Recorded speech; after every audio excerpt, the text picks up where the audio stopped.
அனைவருக்கும் வணக்கம். இந்த பதிவில் டெக் செக்டார் லே ஆஃப் பற்றி தான் பேச போகிறோம். முதல்ல இந்த மாதிரி நியூஸை சரியாக புரிஞ்சுக்கணுங்க. லே ஆஃப் அப்படின்னோன்னு வேலை செய்கிறவர்கள்லாம் எல்லாருமே பயப்பட வேண்டாம். முதல்ல இது எதனால் பண்ணியிருக்காங்க, இது ஒரு ரீஸ்ட்ரக்சரிங் என்று சொல்கிறார்கள். இது ரீஸ்ட்ரக்சரிங்னா எல்லா கம்பெனியிலுமே ப்ராஃபிட் இன்னும் அதிகரிப்பதற்காக குறைந்த ஆட்களை வைத்து நிறைய கிளைண்ட் ப்ராஜெக்ட்ஸை பண்ண முடியும் என்கின்ற வகையில் அவர்கள் ரீஆர்கனைஸ் பண்ணுவாங்க. ஸோ இது தவறான விஷயம் கிடையாது, நல்ல சிறப்பான விஷயம் தான். பட் ஆனால் இந்த பாதிப்பு யாருக்குன்னு பார்த்தீங்கன்னா மிடில் லெவல் மேனேஜர்ஸ் தான். ஒரு 20 வருடம் 18லேருந்து 20 வருடம் ஒரே கம்பெனியில் இருக்கிறவங்க, அந்த ஒரே வேலையை ஒரு ஸ்கில்லை அப்கிரேட் பண்ணாமல் ஒரே வேலை பண்ணுறவங்க இதுக்கெல்லாம் இப்போ ஒரு உதாரணம் சொல்லணும்னா டெஸ்டிங் ஆட்டோமேஷன் பண்ணலாங்க.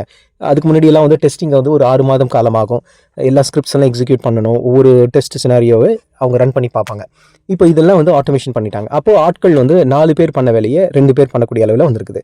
அப்போ நேச்சுரலாக கம்பெனிஸ் இதை ஆட்குறைப்பு செய்வது இது ஒரு இயல்பான ஒரு லே ஆஃப் தான். இதை பற்றி நம்ம பெரிய ஒரு பயப்பட வேண்டிய அவசியம் இல்லை. நீங்கள் டெக் செக்டாரில் பணிபுரிபவர்களாக இருந்தால் நான் அன்புடன் கேட்டுக்கொள்வது, உங்களுடைய ஸ்கில்லை அப்கிரேட் பண்ணுங்கள். தயவு செய்து புதிய தொழில்நுட்பம், ஆர்டிஃபிஷியல் இன்டெலிஜென்ஸ் என்று சொல்லக்கூடிய செயற்கை நுண்ணறிவு என்ன பண்ணணும், எப்படி நீங்கள் ஸ்கில்டாக இருக்க முடியும், ஒரு ப்ராஜெக்ட் கொடுத்தா நீங்கள் உங்களால் தனிப்பட்ட முறையில் வேலை செய்ய முடியுமா என்கின்ற அளவில் நீங்கள் தெரிஞ்சுக்கோங்க. உதாரணமாக ஆர்டிஃபிஷியல் இன்டெலிஜென்ஸ் சொன்னோன்னா எல்லாத்தையும் மாற்ற முடியாதுங்க. சில பல விஷயங்கள் ஏஐ மாற்றுது. உதாரணமாக நான் டெஸ்டிங்கில் சொன்னேன், ஆட்டோமேஷன் அதிகமாக இருக்குது. அதே மாதிரி சில சாஃப்ட்வேரில் கான்ஃபிகரேஷன் என்று சொல்லுவார்கள்.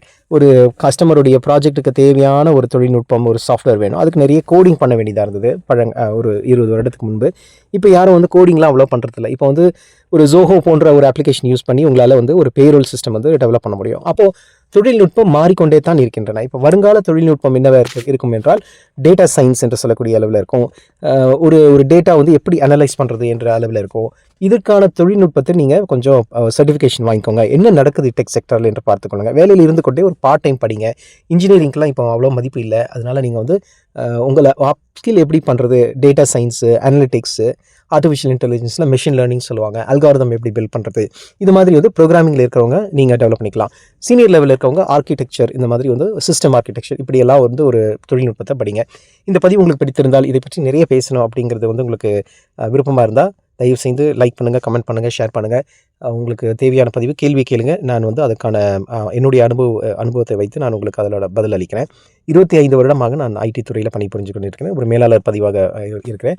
இப்போ அந்த துறையில் என்ன நடக்குது என்பது தெளிவாக புரிகிறது.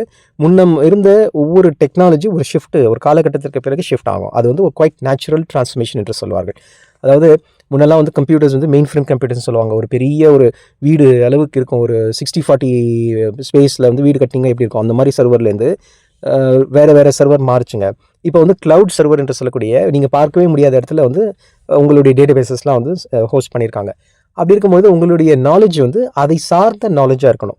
இப்போ இன்ஜினியரிங் படிச்சிங்கன்னா அவங்க பழைய பஞ்சாங்கத்தை தான் சொல்லி கொடுத்துருப்பாங்க. அது ஒரு குறிப்பாக எடுத்துக்கிட்டு நீங்கள் ஸ்கில்லை டெவலப் பண்ணிக்கணும். நன்றி, வணக்கம்.